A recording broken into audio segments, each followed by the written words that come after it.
Bom dia, vamos começar aqui nossa primeira aula, né?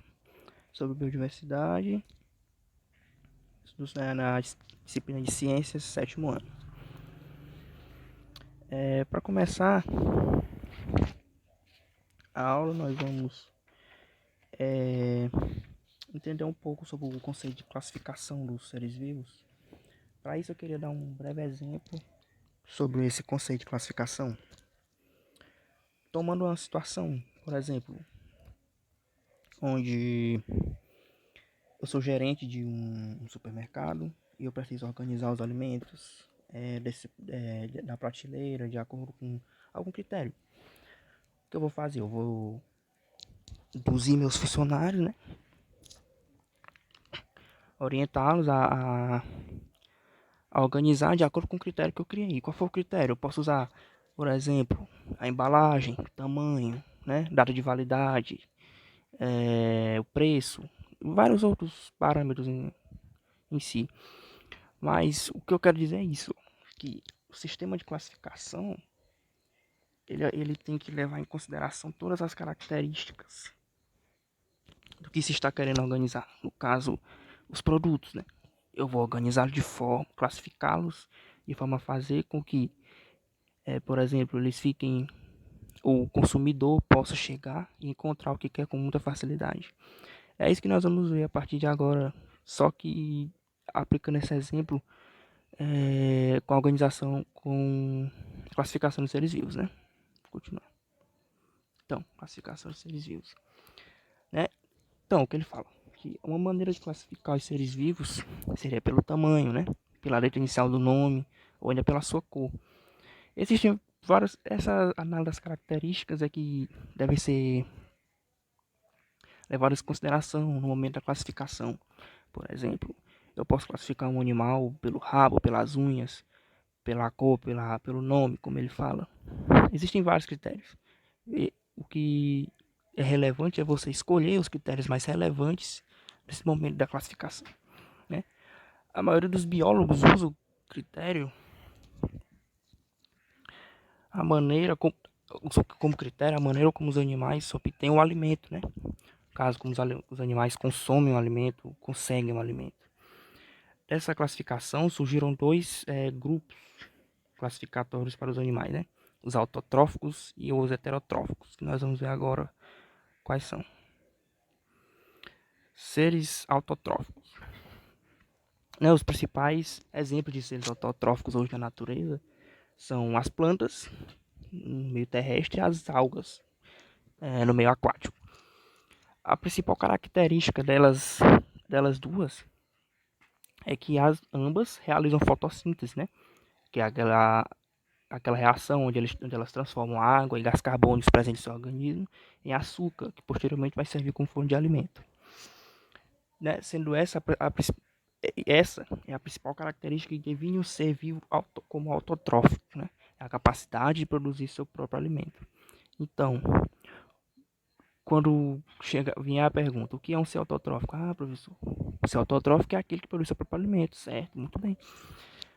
Os seres autotróficos são aqueles que têm a capacidade de produzir seu próprio alimento dentro do seu organismo, sem precisar nem de ajuda de outro e nem ingerir outros animais para o seu para sua alimentação. Seres heterotróficos, né? Diferentemente das plantas, os animais não realizam fotossíntese, então eles não têm outra forma de conseguir seu alimento além disso. O que eles têm que fazer? Eles se alimentar de outros animais, tem que dar um jeito de conseguir esses nutrientes, né? Ou seja se alimentando das próprias plantas e algas, ou de outros animais. Um exemplo bem relativo em relação a isso são os leões na África, por exemplo. Leão, você nunca ouviu falar que um leão come planta, né? O leão come carne. Para comer carne, ele tem que caçar outros animais. Então, ele vai caça um veado, por exemplo. Ele vai comer a carne desse veado, vai matar o animal, vai comer a carne dele para conseguir se manter vivo, sobreviver. Então, isso é a principal característica dos animais heterotróficos. São aqueles que não têm como produzir seu alimento. Eles não produzem alimento no seu organismo. Eles necessitam de outras fontes para conseguir esse alimento. Então vamos continuar aqui. Aprofundando um pouco mais, agora nós vamos ter o conceito de espécie. Ele dá um exemplo aqui, se eu só ler. Um pé de alface não dá tomate como fruto, nem o tomate produz laranja. Uma cadela não dá luz a gatos, tampouco uma gata tem sapos como filhotes. É importante essa indagação que ele faz, porque nós podemos ver que um pé de alface não pode dar tomate, ele tem que dar alface. Mesmo jeito que tomate só nasce o tomateiro. Tomateiro também não produz laranja, tem que produzir tomate, laranja dá no laranjeira. Uma cadela não dá luz a gatos, ela dá luz a filhotes de cachorro, né? Cachorrinhos. Uma gata tem gatinhos, do mesmo jeito que sapo tem os girinos. Então, essas observações simples, foi daí que surgiu o conceito de espécie, né? Que é um grupo de seres vivos que podem cruzar em condições naturais e originar descendentes férteis, né? Parecidos com seus antepassados, com seus antepassados. Então, um exemplo bem, bem, bem recorrente, um cachorro. O cachorro ele não pode cruzar com a gata, ele não pode cruzar com o sapo, ele tem que cruzar com a cachorra para nascer cachorrinhos. Esse é o conceito de espécie. A espécie só é um ser vivo de uma mesma espécie só pode cruzar com um outro ser vivo daquela mesma espécie. Né? Nomes das espécies. Sistema de classificação utilizado pelos cientistas atualmente e pelos biólogos é baseado no cientista sueco Carolus Linnaeus, né? Conhecido como Linneu. Segundo o sistema de classificação, cada espécie seria chamada por um nome constituído de duas palavras, previamente originadas do latim ou do grego. Assim, a primeira palavra do nome de uma espécie deve ser escrita com a inicial maiúscula e todas as outras letras minúsculas. A segunda palavra com todas as letras minúsculas e com toda a palavra itálica. Vou passar aqui só para mostrar um exemplo. Ó, o que ele falou foi o seguinte: é como uma nomenclatura que é usada, que nem na química tem a tabela periódica.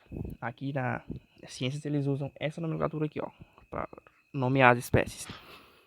Felis catus, né, é o gato doméstico. Você pode ver, ó, que a primeira palavra tem inicial maiúscula, todas as letras minúsculas, e a segunda palavra todas as letras também minúsculas. E pode ver que toda a palavra é escrita em itálico. É uma nomenclatura fixa que eles usam para nomear nomear uma espécie, né? Temos outros exemplos aqui, né? Ananas ananossoides, né, que é o abacaxi, pantera onça, que é a onça como nós conhecemos, que nós conhecemos, na verdade. Linneu aprofundou seus estudos ainda mais, né? E ele, reunindo as espécies, ele criou um grupo maior chamado gênero. Assim, por exemplo, a onça-pintada, o leão, o tigre e o leopardo pertencem ao mesmo gênero, no caso, o pantera, além de muitos outros animais que possuem o mesmo gênero. Aqui nós podemos ver um exemplo disso, né? Ó, a primeira palavra da nomenclatura que eu acabei de falar é o gênero daquela espécie. No caso aqui nós temos, ó, canes familiares, canis lupus, né? É o cão doméstico e um lobo, que é selvagem da natureza. Pertence ao mesmo gênero, canis, porém a espécies diferentes, né? Canis familiares, canis lupus, mas tem o mesmo gênero em comum. Temos também outros exemplos aqui de espécies de animais, né? Pantera parus, que é provavelmente uma onça parda. Memphitis, que é um toirão, acredito eu que seja um gambá. E lutra, que é uma lontra.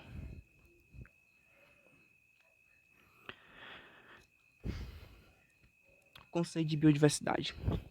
A biodiversidade basicamente é o conjunto de todas as espécies presentes no nosso planeta ou em um determinado ambiente, né? Vai uma variedade de seres vivos que vivem no mesmo local, no mesmo lugar. Por exemplo, se você tem uma fazenda no interior, tem o pasto, né? Provavelmente tem a criação de gado. Ali tem insetos, tem animais selvagens, tem seres humanos também, né? Com a fazenda. Tem plantas, tem vários seres vivos vivendo em harmonia entre aspas. ali naquele local. Biodiversidade é isso, é esse conjunto de espécies que convivem em harmonia no mesmo local. Para finalizar a aula, falar um pouco sobre a extinção das espécies. Bom, uma espécie ela declara-se extinta quando o último indivíduo existente dela, daquela espécie, morre. Ou seja, quando morre o último representante daquela espécie. Por exemplo, temos ali o canis familiares, né, que é o cachorro doméstico. Vamos supor que ele vai entrar em extinção. Então, o último, quando só vai a espécie só vai entrar em extinção quando o último cachorro doméstico morrer, quando não existir mais nenhum em todo mundo, né? Essa é as principais causas, né, da extinção dos animais são fatores externos, né, como causas naturais, mudanças climáticas, aparecimento de novas doenças, entre outros. Então, um exemplo bem recorrente que temos é a extinção dos dinossauros, né? Que ocorreu pela queda do meteoro, que mudou o clima na Terra e fez com que todos eles morressem, sendo não sobrando nenhum da espécie. Sendo assim, todos eles foram extintos. A espécie dinossauros foi declarada como extinta. Bom, então é isso. Finalizando nossa aula. E